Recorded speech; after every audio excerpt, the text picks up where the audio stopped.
ஹalleluya good morning. எழுந்துட்டீங்களா? நல்லா இருக்கீங்களா? ஆரோக்கியமா இருக்கிறீங்களா? நிம்மதியா தூங்கி எழுந்தீங்களா? தேவனை துதிக்கிறீங்களா? தினமும் ஜெபிக்கிறீங்களா? தனிப்பட்ட விதத்தில் தேவனோடு உறவாடுகிறவங்களா இருக்கிறீங்களா? என்னங்க இவ்வளவு கேள்விகள் கேட்கறீங்க என்று நினைக்காமல் நீங்க எப்படி இருக்கிறீங்க என்பதை ஒரு வாட்ஸ்அப் மூலியமா தெரியப்படுத்துங்க அல்லது கமெண்ட் பண்ணுங்க. கர்த்தரை துதிப்பதற்கு உங்களுக்காக இன்னும் அதிக பாரத்தோடு ஜெபித்து உங்களுக்கு அவசியமான செய்திகளை தேவனிடத்திலே காத்திருந்து பதில்களை உங்களுக்கு கொடுக்க அவர் வார்த்தைகளை உங்களுக்கு கொண்டு வர உதவி செய்தவங்களா இருப்பீங்க. வாங்க ஒரு சிறிய ஜெபம் செய்வோம். பரிசுத்தரே எமக்கு நன்றி ஆண்டவரே, இன்னொரு முறை அப்பா உம்முடைய சமூகத்திலே கூடி வந்திருக்கிறோம். எங்களோடு பேசும்படியாக இயேசுவின் நாமத்திலே ஜெபிக்கிறோம் பிதாவே, ஆமென். ரகசிய ஜெபம், ஏகாந்த ஜெபம், என்னங்க மாற்றத்தை கொடுக்கிற ஜெபம், இப்படியாக அநேக ஜெபங்கள், கைகளை உயர்த்தி செய்கிற ஜெபம், முழங்கால் ஜெபம் என்று எத்தனையோ ஜெபங்களை, போராடுகிற ஜெபம், இதெல்லாம் சொல்லிக்கொண்டே போனா எத்தனை இருக்கிறதோ. நீங்க கவனித்தால் பின்னாடி போய் பாருங்க யூடியூப்ல. நீங்க பின்னாடி சென்று பார்த்தால் சில வாரங்களாக, சில நாட்களாய் ஜெபத்தை குறித்து கேட்கின்றோம். இந்த செஷன் முடியும் முன்பு, இந்த ஜெபத்தின் தலைப்பு முடியும் முன்பு இன்னும் 1 or 2 மேபி இருக்கலாம். நீங்க நல்லா ஜெபிக்கிறவங்க ஆகணும்னு எல்லா விதமான ஜெபங்களிலும் கை தேர்ந்தவர்களாக, விண்ணப்ப ஜெப வீரராய், விசுவாச ஜெப வீரராய், போராடி ஜெயிக்கிறவர்களாய், முழங்கால் போட்டு ஜெபிக்கிறவர்களாய், கைகளை உயர்த்தி ஜெபிக்கிறவர்களாய், சபையிலே ஜெபித்த அற்புதங்களை பார்க்கிறவர்களாய், இந்த காலத்து சூழ்நிலையில நமக்கு பிசாசை எதிர்ப்பதற்கு நமக்கு இருக்கிற ஒரே முக்கியமான ஆயுதம் ஜெபம். ஜெபம் என்ற ஆயுதத்தை நம்ம பயன்படுத்தினால் பிசாசு தோற்று போவான். ஆவியானவரின் காரியங்கள் உலகமெங்கிலும் நடக்குங்க. விசுவாசத்தோடு ஜெபிக்க வேண்டும். இந்த விஷயத்தை அழுத்தி சொன்னார் ஆண்டவர். நீங்கள் எது வேண்டுமானாலும் என்ன கேளுங்கள், ஞானம் வேண்டுமென்றால் என்ன கேளுங்கள், ஆனால் அவிசுவாசத்தோடு கேட்டால் உங்களுக்கு எதுவும் கிடைக்காது. விசுவாச ஜெபங்கள் அற்புதங்களை நிகழ செய்யுங்க. விசுவாச ஜெபம் வியாதியஸ்தரை குணமாக்கும். விசுவாச ஜெபத்தினாலே, விசுவாசத்தினாலே அற்புத ஆச்சரியங்களை பார்க்க முடியுங்க. விசுவாசம் என்றால் காணாததை நம்புவது. அநேக நேரம் நாம ஜெபித்துக் கொண்டே இருப்போம், ஆனால் எங்கிருந்தோ நம்ம வாழ்க்கையில அந்த அவிசுவாசம் இருந்து கொண்டே இருக்கும். ஒரு சம்பவத்தை உங்களுக்கு நான் காண்பிக்க விரும்புகிறேன். மத்தேயுவின் சுவிசேஷம், மத்தேயு எழுதின சுவிசேஷம். எடுத்துக்கொண்டீங்களா உங்க பைபிள? காலையிலேயே என்னங்க பைபிள் நினைக்காதீங்க. பைபிள்ல இருக்கிற விஷயங்கள் தான் நம்மை வாழ செய்கிறது, நம்மை ஆவிக்குரிய விதத்திலே பலப்படுத்துகிறது. மத்தேயு 14ஆம் அதிகாரம் 27ஆம் வசனத்துல, உடனே கொஞ்சம் உங்களுக்கு இது புரியும்படியாக 23ல இருந்து வாசிக்கிறேன் பாருங்க. அவர் ஜனங்களை அனுப்பிவிட்ட பின்பு ஜெபம் பண்ண ஒரு மலையின் மேல் ஏறி சாயங்காலமான போது அங்கே தனிமையாயிருந்தார். ஏசாண்டவருடைய ஜெபங்கள் எவ்வளவு நீளமானதுன்னு பாருங்க. அவர் 5 அப்பமும் 2 மீன்களும் பகிர்ந்த பிறகு, அற்புதம் நடந்த பிறகு, இனி எதற்கு விண்ணப்பிப்பது, இனி எதற்கு ஜெபம் என்று நினைக்கல. அவர் தனிமையா சென்று ஜெபம் செய்கிறாரு. சீஷர்களை வீட்டுக்கு அனுப்பினாரு. படவிலை ஏற்றிவிட்டு அவர் ஜெபிக்கின்ற போது சாயங்காலம் வரைக்கும் ஜெபித்து விட்டு அங்கே இரவு வரைக்கும் அவர் ஜெபிக்கிறார். அதற்குள்ளாக படவு நடுக்கடலிலே சேர்ந்து எதிர் காற்றாயிருந்தபடியினால் அலைகளினால் அலைவுபட்டது. இரவின் 4ஆம் ஜாமத்திலே இயேசு கடலின் மேல் நடந்து அவர்களிடத்துக்கு வந்தார். இரவின் 4ஆம் ஜாமத்திலே, இந்த ஜாமங்களை குறித்து நீங்க கவனித்தால் ஒவ்வொருவர் ஒவ்வொரு விதமா சொல்லுகிறாங்க. கிட்டத்தட்ட அதிகாலை வரைக்கும், இல்லாவிட்டால் மிட்நைட் வரைக்கும் அவர் தனியாக அங்கு ஜெபிக்கின்றார். அதற்குள்ள சமுத்திரத்திலே புயல் வந்தது. அந்த படவில் இருக்கிற சீஷர்கள் தனியா இருக்கிறார்கள் என்று அவர்களுக்காக ஆண்டவர், நான் எவ்வளவு பெரியவரோ பாரு என்று காண்பிப்பதற்கு அல்ல. தேவன் எப்போது எது செய்தாலும் நம்முடைய தேவைகளை அறிந்து நம் மீது இரக்கப்பட்ட அற்புதங்களை செய்கிறார். நம்புங்க. அவர்களுக்காக தண்ணீர்களின் மேலே நடந்து வருகிறாரு புயலின் நேரத்துல. எவ்வளவு அன்புங்க ஏசாண்டவருக்கு. ஆனா இந்த சீஷர்கள் நிலைமை எப்படி இருக்கிறது என்றால்,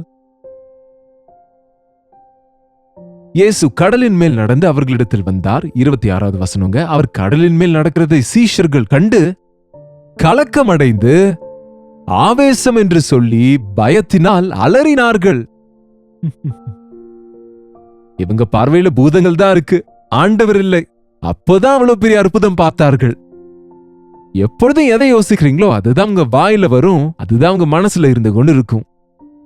ஏன் பேய் கனவுகளே வருதுன்னு சொல்றீங்க? என்ன பேய்களை பத்தியே யோசிக்கிறீங்களா? கெட்ட கனவே வருது என்கிறீங்க, கெட்டதே யோசிக்கிறீங்களா? தேவனை குறித்த எண்ணங்களால மனதை நிரப்புங்க, தேவ தரிசனங்களை பெறுவீங்க. யோசேப்பு தேவனோடு உறவாடுகிறவனா இருந்தான், அவன் தீமையை வெறுக்கிறவனா இருந்ததுனால தேவனுடைய தரிசனங்களை அவர் கண்டார். நடக்க போகிறவர்களை தேவன் அவருக்கு காண்பித்தார்.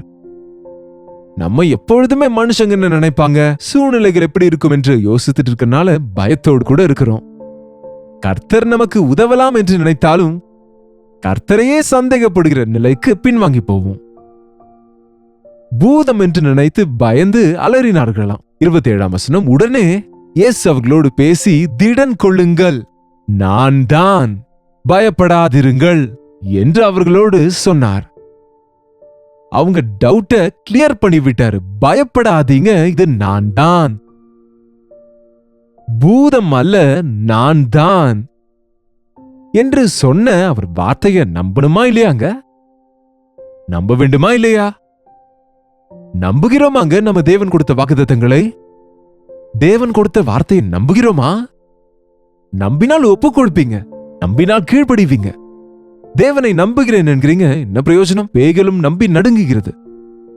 நம்பின தேவனை விசுவாசிக்கிறீங்களா? அவிசுவாசம் இல்லாதபடிக்கு செய்யுங்க என்று செபிக்கிறீங்களா? நான் தான், பயப்படாதீர்கள் என்று சொல்லியும் பேதுரு என்ன சொல்லுகிறார்னு பாருங்க. 28வது வசனத்துல பேதுரு, ஆண்டவரே, நீரே ஆனால் நான் ஜலத்தின் மேல் நடந்து உம்மிடத்தில் வர கட்டளையிடும் என்று அவரை கேட்டான்.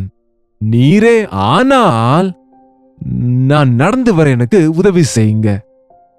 நம்ம ஜெபங்கள் அநேக நேரம் இப்படிதான் இருக்கும். ஆண்டவரே, நீர் தேவனா இருந்தால் எனக்கு கர்ப்பக்கண்ணி கொடுங்க.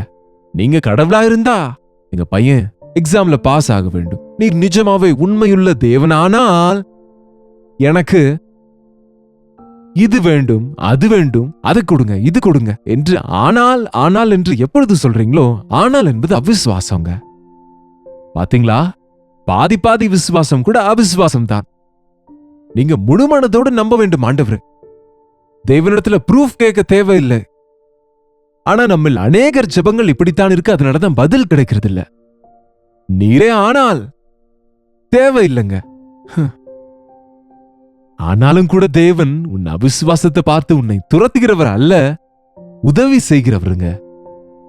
போகட்டும், இப்படியாவது பேதுருவை விசுவாசத்துல பலப்படுத்துவோம். இவர் பட்சத்தில் அநேக திட்டங்கள் இருக்கு எனக்கு என்று அவர் என்ன சொன்னார்னு பாருங்க. அவர் வா என்றார். பேதுரு படவை விட்டிறங்கி இயேசுவினிடத்தில் போக ஜலத்தின் மேல் நடந்தான். அல்லேலூயா! வா, நான் சொல்லும்படி செய்.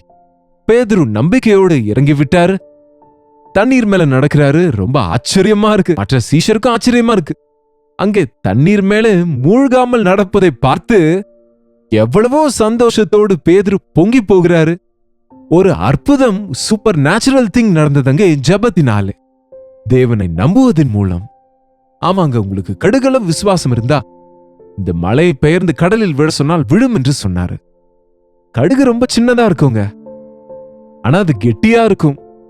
உங்க விசுவாசம் நிலையானதானால், திரும்ப 2வது யோசனை இல்லாததானால் அற்புதங்கள் இப்பொழுதும் நடக்கும். ஒருவேளை உங்க வாழ்க்கையில அற்புதங்கள் நடக்கிறது இல்லைன்னா தேவன் வல்லமை இல்லாதவர் அல்ல, உன் விசுவாசம் சம்பூர்ணமானது அல்ல. நீ நிஜமா நம்பவில்லை. விசுவாசிக்க கூடுமானால் விசுவாசிக்கிறவனுக்கு எல்லாம் கூடும். ஜெபத்தில் எவைகளை கேட்பீர்களோ அவைகளை பெற்றுக் கொண்டீர்கள் என்று விசுவாசித்தால் அவைகள் உங்களுக்கு கிடைக்கும். நாம ஜெபிக்கிறோம், சந்தேகப்படுகிறோம், ஜெபிக்கிறோம், சந்தேகப்படுகிறோம், அழுது கொண்டு இருக்கிறோம். ஜெபிக்கிறோம், ஆனால் ஆனால் ஆனால் ஆனால் என்கின்றோம். என்னங்க, ஜலத்தின் மேல் நடந்தான், அனுபவித்துக் கொண்டே இருக்கிறோம் தேவ ஆசீர்வாதங்களை. ஆனால் காற்று பலமா இருக்கிறதை கண்டு பயந்து அமிழ்ந்து போகிறான். யார பார்த்தாங்க? ஆண்டவரை பார்த்து நடக்கின்ற வரைக்கும் தண்ணீர் மேல நடந்தாரு பேதுரு. ஒருவேளை காற்றின் சத்தம் கேட்டிருக்குமோ என்னமோ, அந்த சமுத்திர அலைகள் என்றதோ என்னமோ. இங்கே பார்த்து கொண்டிருந்தவர் அங்கே பார்த்தாரு. தேவன் மேலிருந்து பார்வையை விளக்கின அடுத்த நொடி அமிழ்ந்து போகிறாரு. விசுவாசத்தை துவங்குகிறவரும் முடிக்கிறவருமாயிருக்கிற இயேசுவை நோக்கி பார்க்கும் வரைக்கும் நம்ம விசுவாசத்தை காத்துக்கொள்ள முடியும். மனிதர்களை பார்த்தால், சூழ்நிலைகளை பார்த்தால், நம்ம விசுவாசம் என்பது சூழ்நிலைகளுக்கு ஏற்ப, மனிதர்கள் வார்த்தைக்கேற்ப, உலக சூழ்நிலைகளுக்கு ஏற்ப நடக்கிறவன் உலகத்திற்குரியவனாகவே வெளிப்பார்வையின்படி நடக்கிறவங்களை தவிர விசுவாசத்தின்படி நடக்கிறவங்க இல்ல. நாம தரிசித்து நடவாமல் விசுவாசத்தினாலே நடக்கிறோம். எல்லா சூழ்நிலையிலும் இயேசுவை பார்க்கணும்.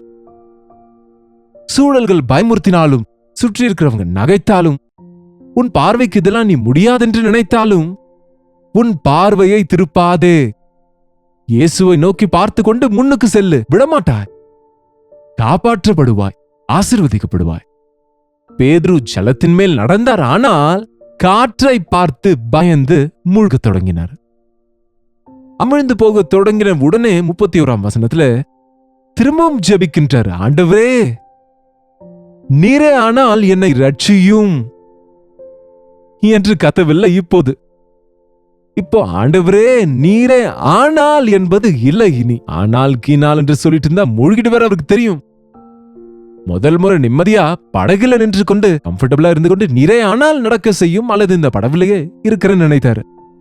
இப்போ மூழ்கி போகிறாரு கீழே. இன்னும் கொஞ்சம் தாமதித்தாலும் தலை கூட அமிழ்ந்து விடும். அடித்து கொண்டு போவார்.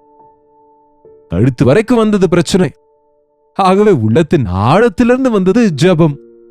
ஆண்டவரே என்னை ரட்சியும் என்று கையை நீட்டினார்.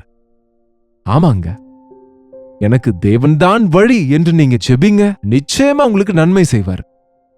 நீங்க இல்லாவிட்டால் எனக்கு அரசாங்கம் இருக்கு, நீங்க இல்லாவிட்டால் சொந்தக்காரங்க இருக்கிறாங்க, நீங்க இல்லைன்னா எனக்கு வேற இருக்குன்னு நினைத்தால், அவிசுவாசத்தோடு, பாதி விசுவாசத்தோடு நீங்க ஜெபிக்கும் போது உங்களுக்கு எதுவுமே கிடைக்காது. எதுவும் கிடைக்காதுங்க.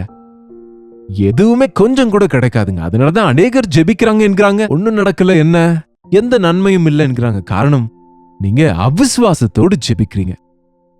ஆண்டவரே என்னை ரட்சியும், லார்ட் சேவ் மீ. அவ்வளவுதாங்க, ஒரு சின்ன வார்த்தை.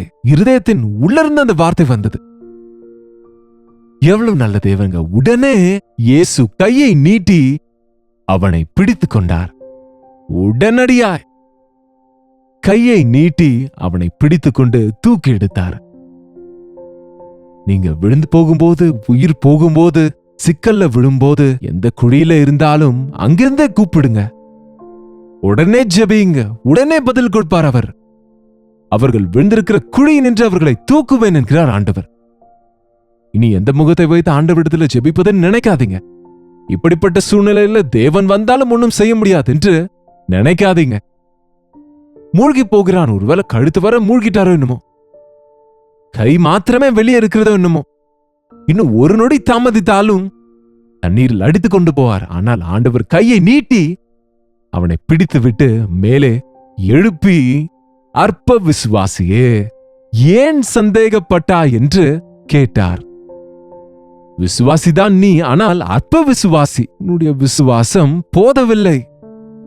எதற்கு நீ சந்தேகப்பட்டாய்? யாரையாவது ஏதோ ஒரு விஷயத்துல நீங்க சந்தேகப்பட்டா அது வேற விஷயங்க. தேவ காரியம் என்று வந்தா சந்தேகப்பட வேண்டாம். நம்புங்க, விசுவாசிங்க. உங்க விசுவாசம் பரிபூரணமாக இருக்கட்டும். அற்ப விசுவாசம், போதியும் போதாத விசுவாசம். நீங்க ஜெபத்திலே உறுதியாய் நிற்காத போது உங்க விசுவாசம் மெலிந்து போய்விடும். நீங்க அவிசுவாசிகளோடு இருக்கும்போது உங்க விசுவாசம் அவிசுவாசமாய் மாறி போகும். நீங்க தேவ பிள்ளைகளோடு இருக்கும்போது, தேவ வசனம் உங்க இதயத்தில் இருக்கும்போது, கேட்பதினாலே விசுவாசம் வரும். விசுவாசம் விருத்தி அடையும். தேவனை நம்புகிற பிள்ளைகளுக்கெல்லாம் விசுவாசம் இருக்கு, ஆனா அது போதிய அளவு இல்லை. நம்ம விசுவாசம் நாளுக்கு நாள் விருத்தியாக வேண்டும். சின்ன சின்ன விஷயங்கள் மாத்திரமல்ல, அற்புத ஆச்சரிய காரியங்களை பார்க்கும்படி ஆண்டவரை விசுவாசிக்கணும். விசுவாசத்தோடு ஜெபிங்க. தேவனுக்கு அசாத்தியமானது ஒன்றுமே இல்ல.